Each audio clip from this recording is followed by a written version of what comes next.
Welcome to our guide on wealth acceleration for young people. In this video, we will show you how to leverage your greatest advantage time while avoiding common pitfalls that can cost you millions over your lifetime. We will move step by step, starting with a clear disclaimer, then an overview, followed by tactics you can apply today.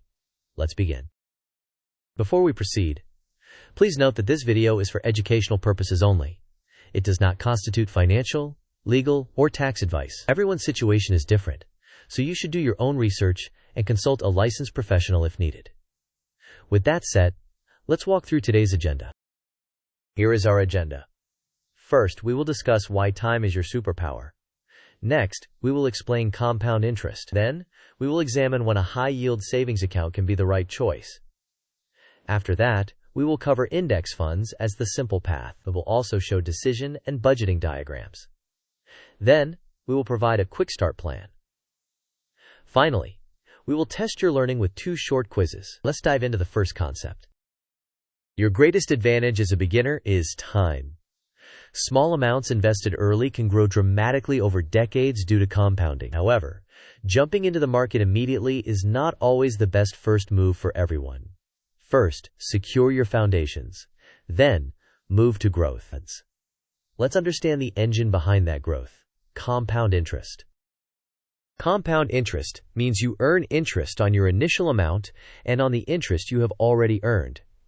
This is what creates exponential growth over long periods. Compared to simple interest, compound interest snowballs, because prior gains also earn returns. To estimate doubling time, you can use the rule of 72, where you divide 72 by the annual return rate. For example, at around 10%, money doubles in roughly 7.2 years. The general formula is A equals P times 1 plus R over N raised to the NT, where P is principal, R is rate, N is compounding periods per year, and T is time in years. The big idea is to start early, stay consistent, and allow decades to do the heavy lifting.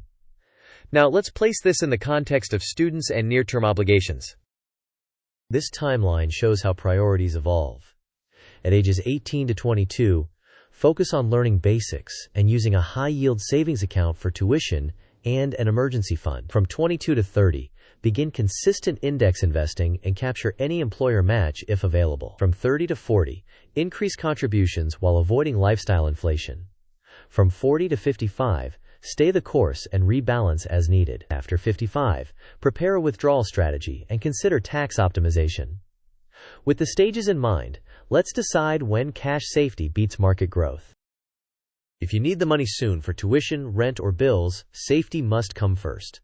That is why a high-yield savings account is appropriate for near-term funds. It protects your principal, stays liquid, and earns a modest yield, while the stock market can be volatile in the short run. For many students, the highest return on investment is finishing the degree and minimizing student debt, which increases earning power. Once these essentials are secured, you can shift your focus to long-term growth through low-cost index funds. Next, let's compare HYSA and index funds side by side. On the left, HYSA is designed for short-term safety. It has very low risk, high liquidity, and modest interest. It is best for upcoming tuition payments and emergency funds. On the right, a broad market index fund is designed for long-term growth. It involves market volatility, offers liquidity but not principal guarantees, and has historically delivered higher returns over multi-decade periods. It is best for retirement and goals that are 5 or more years away. With that contrast clear, let's turn to building a simple investing strategy. This decision flow lays out priorities. First, start by building a small emergency fund. Next, make sure essential bills are paid on time. Then, fund a high-yield savings account for near-term tuition and for 3 to 6 months of expenses. If you have high-interest debt above 7 to 8%, prioritize paying it down. After that, start investing in diversified, low-cost index funds consistently. Finally, automate contributions and rebalance annually. With priorities in place, let's discuss why boring investing wins. Index funds offer diversified exposure with a single purchase, such as an S&P 500 or total market ETF. Low fees are critical because fees compound against you over time. Consistent contributions typically outperform attempts at stock picking or market timing. Avoid the hype. For most people, taking concentrated bets in individual stocks or crypto is unnecessary and risky. Instead, automate monthly investments through your brokerage or your payroll. Now, let's check your understanding with a quick quiz. Quiz time. The question is, you will need your next semester's tuition in 9 months.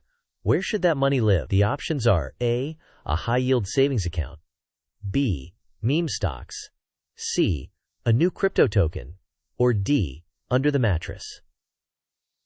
You may pause the video now to think about the answer. We will discuss the correct answer in the next section.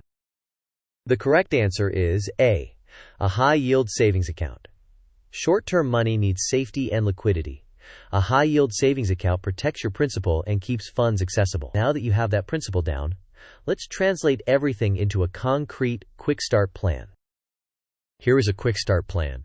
First, open a high-yield savings account and move near-term tuition and emergency cash. Second, list your debts and interest rates and target high-interest balances first. Third, open a low-cost brokerage account and enable two-factor authentication. Fourth, choose a broad, low-fee index ETF, such as an S&P 500 or total market fund. Fifth, automate a monthly purchase, even a small amount. Sixth, turn on dividend reinvestment. Seventh, schedule a quarterly 15-minute review and an annual rebalance. With actions in place, let's visualize a realistic student budget. This table shows a simple 50-30-20 budget.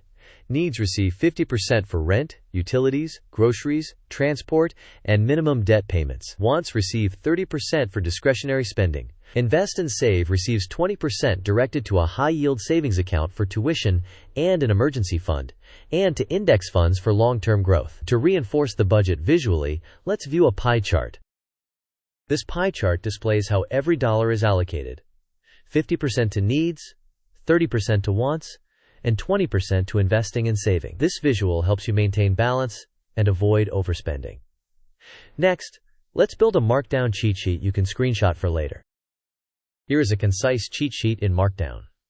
Under Foundation, build a small emergency fund and park tuition and near-term cash in a high-yield savings account. Under Growth, invest monthly in a low-cost, diversified index fund and avoid stock picking and market timing. Under Guardrails, live below your means and keep fees and taxes low. The formula reminder includes the compound interest formula and the Rule of 72. Now, let's assess learning with one more quick quiz. Here is the second quiz.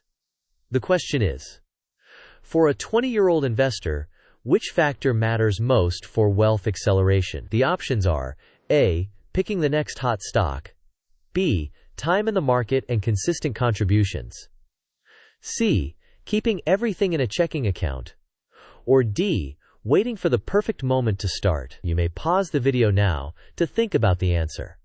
We will reveal the correct choice in the next section. The correct answer is B, time in the market and consistent contributions. Starting early and contributing regularly harnesses compounding, and a boring, repeatable process tends to win. To cement these ideas, let's summarize the key takeaways. These are the key takeaways. First, time is your superpower, so start now, even with small amounts.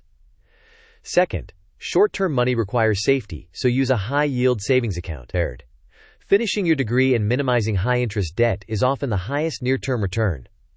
Fourth, invest for the long term in diversified, low-cost index funds. Fifth, automate contributions and live below your means. Sixth, continue learning from reputable sources written in plain language. For one final visualization, let's connect all steps end to end. This flowchart ties everything together. First, learn the basics. Next, build your high-yield savings account and emergency fund. Then, finish your degree while reducing debt. After that, start index investing. Next, automate contributions, enable dividend reinvestment, and rebalance annually. Then, stay the course for decades. Ultimately, this path leads toward financial independence. With the big picture clear, let's close with a concise summary. Here is the summary. First, secure near-term essentials in a high-yield savings account, then invest for the long run. Second, keep it simple with low-cost index funds and automated contributions. Third, live below your means and rely on consistency rather than intensity. Fourth, Keep learning through podcasts, beginner books, and reputable channels. Finally, let's wrap up with a quick thank you and a call to action. Thanks for watching. If this video helped, please like it, share it with a friend who needs a plan, and subscribe for more practical guides. In the comments, share one step you will take this week to move closer to financial independence. See you in the next video.